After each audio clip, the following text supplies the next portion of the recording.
When we found out, it was very, very scary. It wasn't like jumping for joy, we've been trying for so long. It was like, how did this happen? Welcome back to HellaJam. Thank you so much for watching. As you can tell by the title of this video, this is my true first trimester feels, what it really was like finding out 8 weeks into the pregnancy and not planning on the pregnancy. A fun little surprise, but I'm gonna get down to the nitty-gritty of what it really felt like all the emotions, all the changes of my first trimester in my pregnancy. First things first, this is a video about the female body changes and pregnancy. So if that stuff grosses you out and you don't want to hear me talk about my true, raw, real feelings and be the blunt Jamie that I am, then let's not waste your time and just skip on to the next video. Ideally, a HellaJam video. Second thing, I'm gonna be frank and I'm gonna be completely honest, and that's all I've ever been on HellaJam, is very, very blunt and to the point. It might make you feel uncomfortable, but I just want to be honest with you and let all my other females who want to know what my first trimester pregnancy is like, give you guys the skinny on my true feelings. So without further ado, let's get started. So I am currently 21 weeks pregnant. No, 22.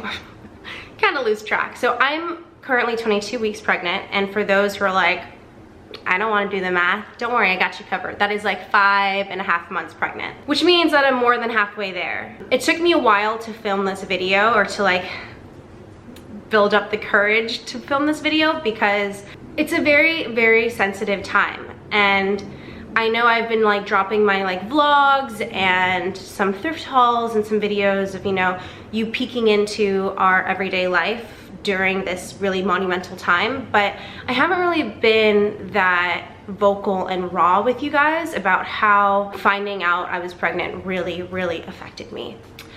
I'm gonna try not to cry. Stefano and I knew we wanted to try to have a baby in 2 years. My dad's side of the family had trouble conceiving, so in my mind, I always thought that there's a 50-50 chance that I may or may not be able to get pregnant easily.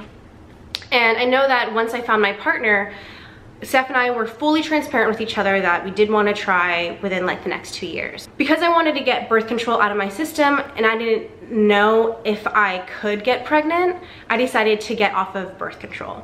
Mind you, my periods were never, ever, ever on time. I had a hormonal imbalance. It made me depressed a couple years ago. My libido was completely shot. You guys see my husband, he's so incredibly handsome and sweet and caring, but for whatever reason, I couldn't be there for him intimately because I was so down in the dumps and so down and depressed, to the point where I couldn't even get out of bed. So I saw my gynecologist. She got me on another birth control that kind of gave me some testosterone to get my libido back up, so I could be a good partner and I couldn't, my emotions wouldn't just take over. Because my periods were never on time, and unfortunately we'll never know whether or not we can conceive unless we try. So I decided to get off birth control. And the first month that I got off of birth control, we got pregnant. Don't get me wrong, this is a blessing and I'm so incredibly thankful to be pregnant and so incredibly thankful to have a baby and welcome a baby that's gonna be the love child of Stefano and myself. I don't know why I'm so emotional talking about this. I think it's because I think the hardest part about talking about this is the fact that I know so many women that are trying to get pregnant, and here I am with this amazing blessing, yet I still have these reservations and these emotions. So I'm aware that this is a first world problem. I'm aware that that doesn't mean that my emotions and what my feelings are and the changes that are happening to my body and my life, because it is a big deal, aren't valid. Put that in your mental while I talk about something very sensitive, such as my first trimester. We found out that we were pregnant on Stefano's 28th birthday. I did not think that I was pregnant at all. I just thought that, oh, once again, I'm stressed, I'm not on time. It was very, very scary. It wasn't like jumping for joy, we've been trying for so long. It was like, how did this happen? Pull-out method does not work. So use a condom, stay on birth control, do whatever you gotta do, or abstinence, but we all know that that's not very fun. Stefano just started his new job, took a pay cut from the big tech corporate world to work at a startup. HellaJam was just kicking off, and I was finally in the groove of, you know, my workflow, editing, creating content. I was so inspired, and I was in such like a high in my life. The moment we found out we were pregnant, I just thought, well, there goes HellaJam. And I know it sounds so dramatic. I wanted to prove to myself that I could continue to work on HellaJam, and I wanted HellaJam to be like fruitful. You know, I wanted it to be even more than it is today. I just thought, how the hell are we gonna bring a child into this world? We live in a 600 square foot apartment. When we first found out that we were pregnant, I was really, really anxious. I never really dealt with anxiety as a child, I guess. It wasn't really something that we talked about openly as a family, nor did we really talk about depression.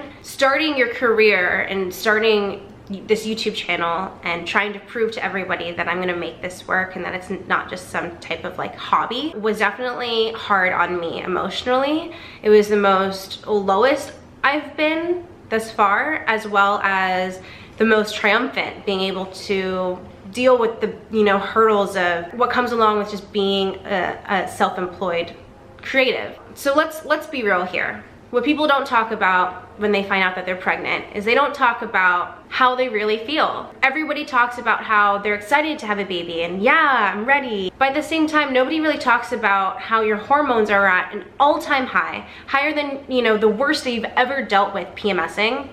Imagine that times 100 because you're growing a baby fetus in your uterus. People don't talk about the anxiety that comes with it and the depression, the fear that, are you ready to be a good mother? Are you ready to deal with the changes that are going on in your body that you can't even explain why you can't get out of bed or why you're so exhausted? In our society, from the beginning of time, once you find out that you're pregnant or once, you know, somebody becomes a mother, you just, the society just expects you to just be like, oh, you're Superwoman, you'll figure it out. But nobody really talks about the negative effects that you have to kind of work through psychologically. I think it's important to talk about the transitions that happen emotionally when finding out that you're pregnant, especially when it's not planned, because it's definitely a very, very scary thing, and I don't think we talk about mental health nearly as much.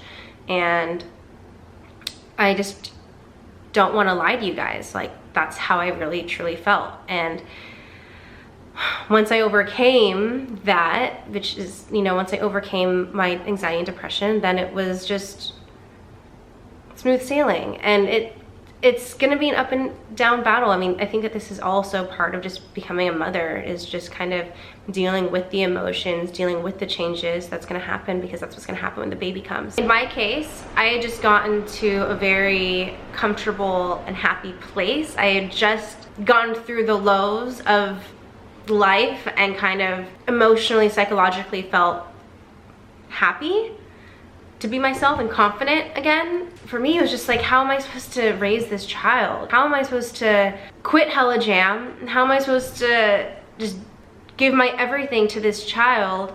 I just didn't feel like I was ready.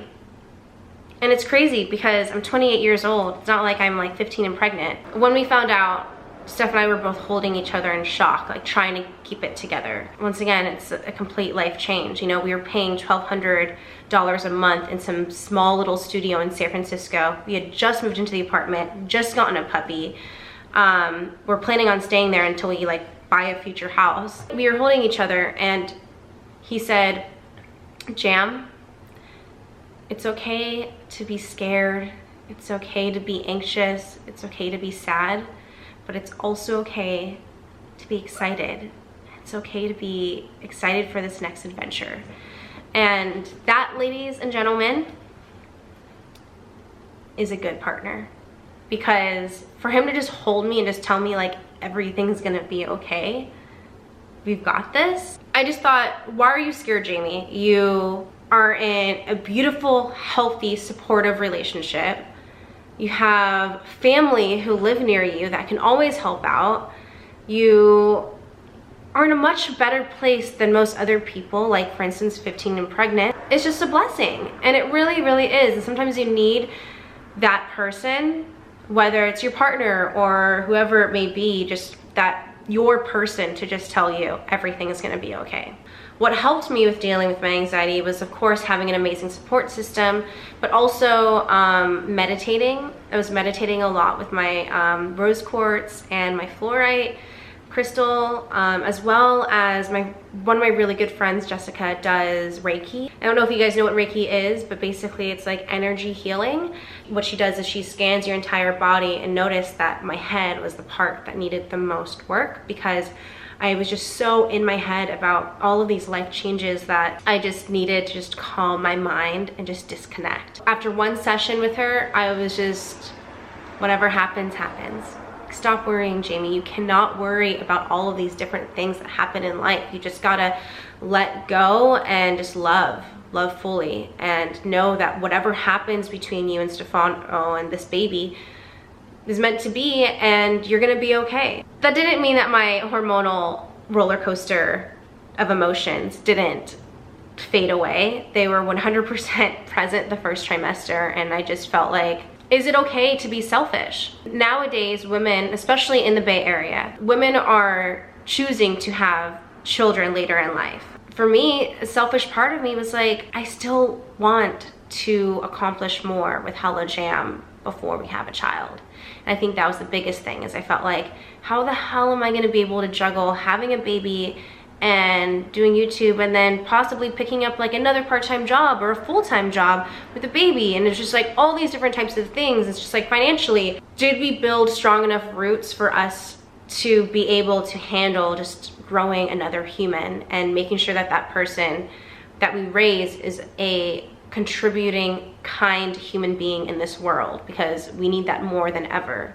We need parents who are going to do everything they can to make sure that that child is a contributing person in the society. And then I was looking at my travel vlogs and thinking about how much has happened this past year. Steph and I traveled to Southeast Asia for 3 months. We moved to my parents, we moved out of my parents, picked up, you know, HellaJam, and it just started going. And, you know, I got so much love and feedback from so many people that are all strangers that are now part of the family, and we're all, you know, community. And I look back on that and it's like, you know what?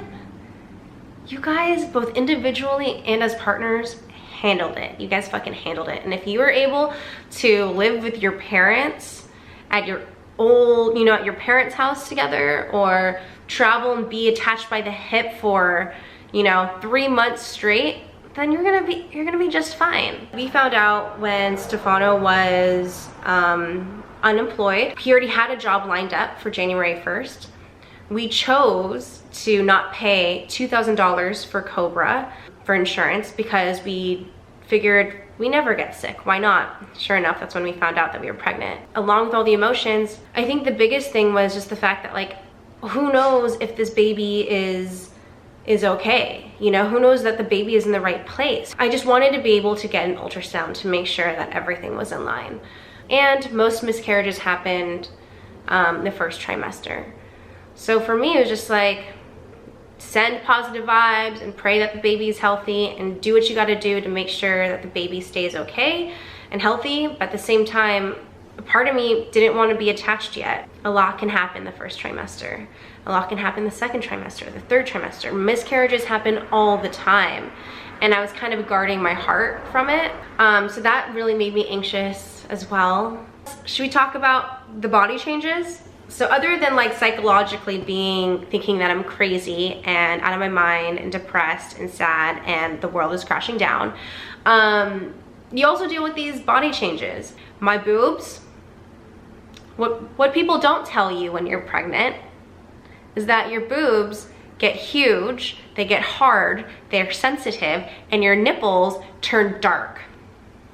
Real dark, people, and it's not hot. It's not, I mean, like, if you like dark, long nipples, sure, but like, and because I'm flat-chested, I'm not used to having boobs. I like picked something up the other day and I like accidentally scratched my nipple, and I felt like the world was crashing. It was really, really, really painful. So I'm adjusting to having boobs, which is cool. Once we hit our 12-week mark, we finally was able to get a doctor's appointment because we were insured.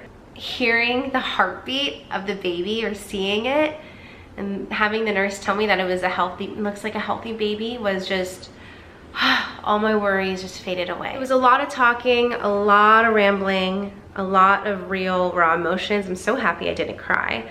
But thanks so much for watching. I hope you guys enjoyed this video.